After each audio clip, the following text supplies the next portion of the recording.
Ya. Nah, fase kritis itu pada hari ke-4 sampai ke-6. Nah, Mhm. walaupun disebut sebagai fase kritis, tapi bukan berarti pasiennya dalam kondisi kritis ya.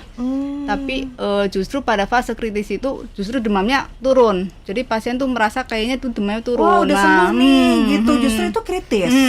Padahal di fase tersebut itu biasanya hematokritnya naik, cairan di dalam pembuluh darah justru merembes keluar. Jadi kebocoran plasma. Nah, bisa sampai ke rongga-rongga kayak rongga paru, rongga perut.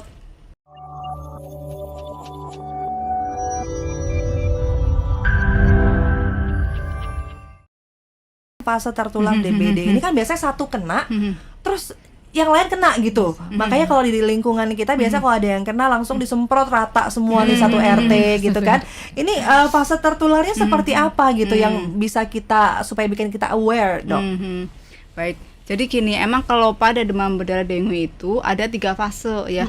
Fase demam, fase kritis, fase penyembuhan ya.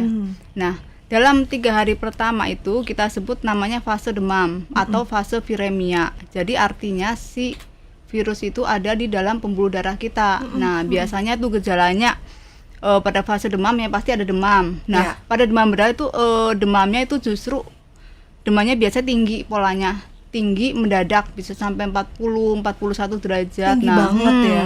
Biasanya tuh justru demamnya tuh terus-terusan. Biasanya kita udah kasih obat penurun panas, tapi kemudian ternyata naik lagi. Terus biasa badannya tuh ngilu-ngilu ya kan? Biasa ngilu-ngilu, sakit kepala, nyeri otot. Nah, itu biasa gejala yang dominan pada demam berdarah.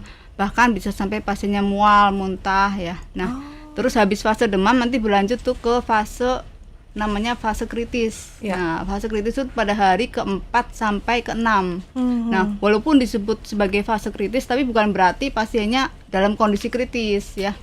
Tapi justru pada fase kritis itu justru demamnya turun. Jadi pasien tuh merasa kayaknya tuh demamnya turun. Wah, udah sembuh nih gitu. Justru itu kritis.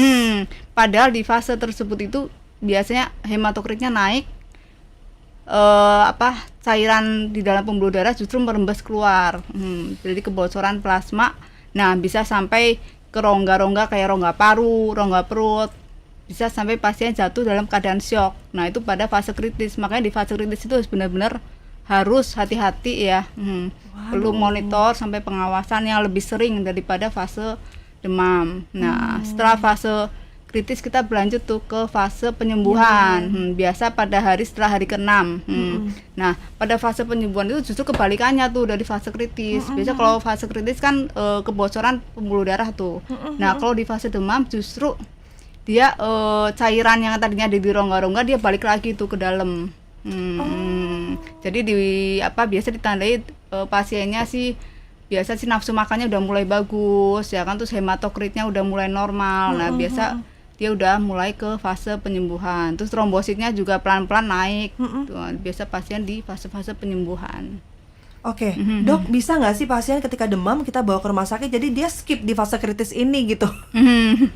Mungkin nggak sih?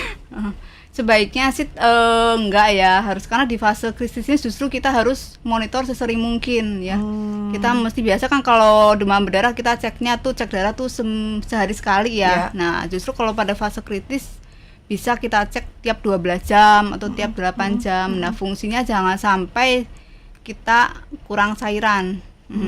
Jadi pada fase kritis kan pembuluh kebocoran darah. Nah, kita harus mengganti si cairan yang bocor itu. Makanya sebaiknya tetap dirawat sama diobservasi.